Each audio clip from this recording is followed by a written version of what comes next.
If you apply the rules I'm about to show you in this video, you'll probably end up buying a car that you never thought you can afford. And also by the end of this video, you will know how to get the best car possible on a PCP finance. Let's start right now.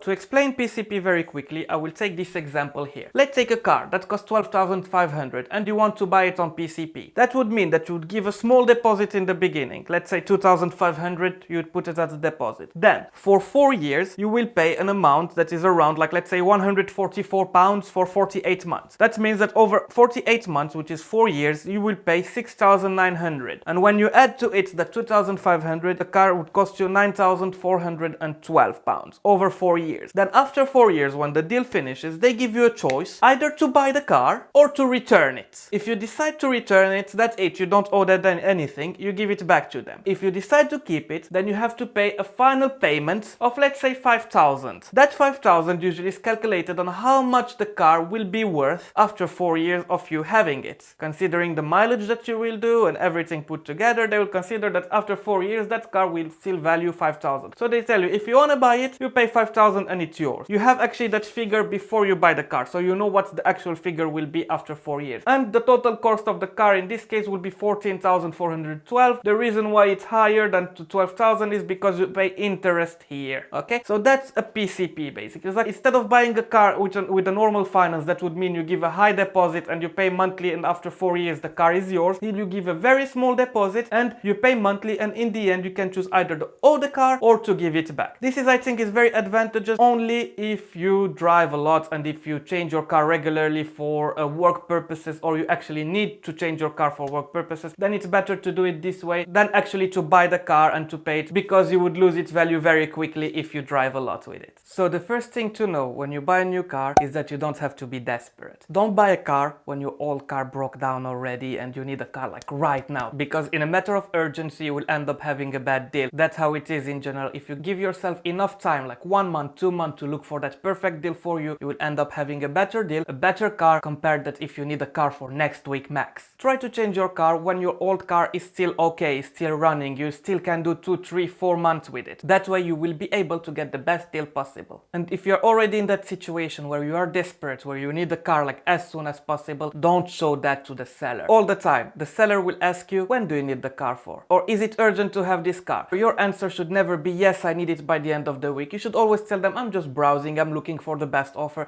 Don't show them that you are desperate. If you show them desperation, they will not be willing to give you as a great deal as they would give you if you'd say, okay, I have 3 months, I'm browsing, I will look at different companies and then I will choose. The second thing you need to know when you buy a new car is that you have to buy when they are desperate to sell you a car. Because when they're desperate, they're always able to make you better offer. And when is that? Christmas, most likely, yeah? In Christmas, everybody has big targets. It's Q4 of every company. They try to make huge sales, get all the stock out, show that they made a good profit, and also end of tax year, which is end of March basically. So in the end of the tax year, they try to get out as many cars as possible to make their figures look better. And I guarantee you that if you choose these two periods, Christmas time and end of tax year, you will always get a better deal than the rest of the year. It's also very important to know that different dealerships of the same brand, let's take BMW, can have different offers although they're the same brand. What I mean by that is that let's say you go to Cambridge, they make you an offer, then if you go to Peterborough for the exact same car, they can make you a better offer than that. So always make sure to see 3 or 4 different dealers. Let's say you spotted a car online, okay, you saw that you want that specific car, you fell in love with it, and that car is in Cambridge. You go to Cambridge, you listen to their offer, you take their offer, you say, okay, I will think about it, give me 48 hours or whatever, yeah? Then you go to another dealership. And the best thing to do is to go to the biggest dealership in your region. Why? Because the bigger the dealership, the higher their target is, the more they have to sell, and the better offer they will give you, because they have to get rid of their stock. And let's say the biggest dealership in the region is Peterborough, yeah? You go to Peterborough, you see what offers they have, because they can transfer their car from Cambridge to Peterborough and sell it to you. Most likely you will save a few £100 by doing that. The third thing to know on a PCP deal is that the better the brand,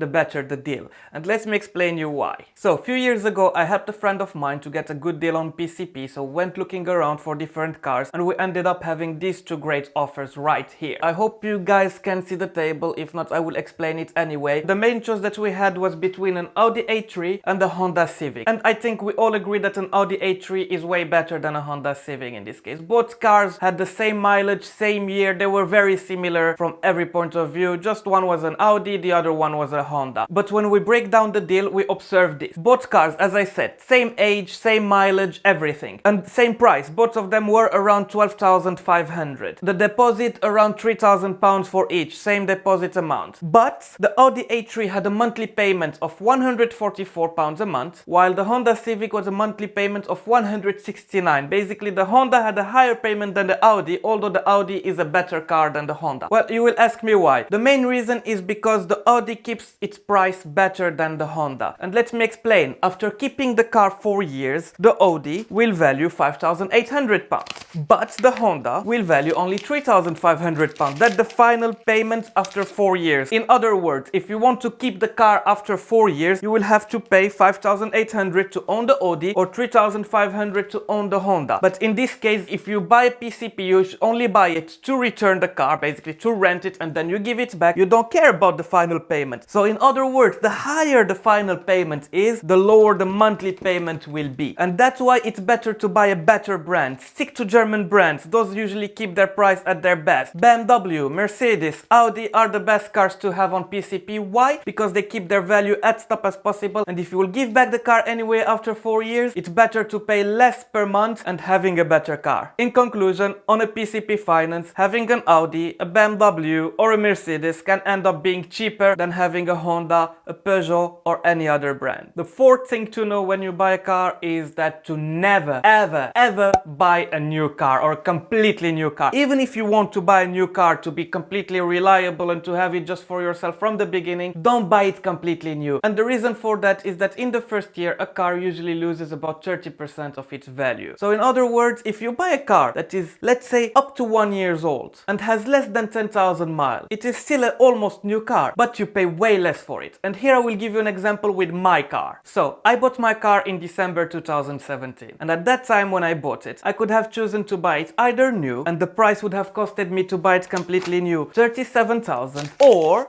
to buy it how I bought it. The same car, 9 months old, with 8,500 miles on board, so it's almost new basically. Nobody actually owned it. The only person who owned the car was actually the dealership. I think it was a demo car or something like that, but nobody actually owned that car before me, and I ended up buying it just because it was 9 months old and 8,500 miles for 25,000, which means that I saved 12,000 just for buying a 9 months old car instead of a new car. And today, does it make any difference? Now I have the car for 2 years. Car is almost 50,000 miles. 8,000 would have not made a big difference. So I saved £12,000 just because I was willing to not buy a completely new car and buy a 9 months old car that was owned by no one before me. Only the dealership owned that car, and the car that had 8,000 miles on board, which is absolutely nothing. It's a new car basically. That's why I think it's very important to never buy a new car. And actually Warren Buffett, which is the biggest investor in the world and one of the richest men on earth, he owns around 50 billions or something like that, and he never in his life bought a new car. The fifth thing that you need to know when you're buying a car on PCP is to actually not fall in that trap of having too many features on that car. The reason for that is that you pay PCP monthly, then after that you give back that car and you will never see those features again. You will just end up paying more for having nothing in the end. So you really want to keep it to the strict minimum. I'm not saying buy a car with no features on, but take a paper and write down what do you really need in your car. What are the features that you really want? So that when they show you features that all look glamorous and like quattro or stuff like that, you don't get fooled by that and stay actually focused on what you need in your car. In my case, when I bought my car, what I really needed was either xenon or LED lights. That was very important for me because I drive at night. I wanted an automatic gearbox because I drive a lot and I want to be in a comfortable environment driving an automatic car. I also wanted to have heated seats because I live in the UK and it's cold in the morning. Another thing I wanted is leather seats, again for my comfort. So these were the things that were very important for me. Of course, here I'm not mentioning the most common features that you find almost in every car, which has like cruise control and aircon and all these things. I'm not mentioning this. I'm mentioning the extras that I wanted. These are the stuff that I wanted. So when I went with this list to buy my car and they showed me actually another car, the same car, but actually it was 3 years old with way more options on it, I didn't fall for that one, although it looked all glamorous and actually like it looked way better than my car, but I didn't forget that one of the main things I wanted in my car is that I wanted it to be almost new. Because I drive a lot, I do around 20,000 miles a year, and I wanted my car to be very reliable. So a 3-year-old car would have not offered me that reliability that would have offered me a 9-month-old car with almost no mileage on it.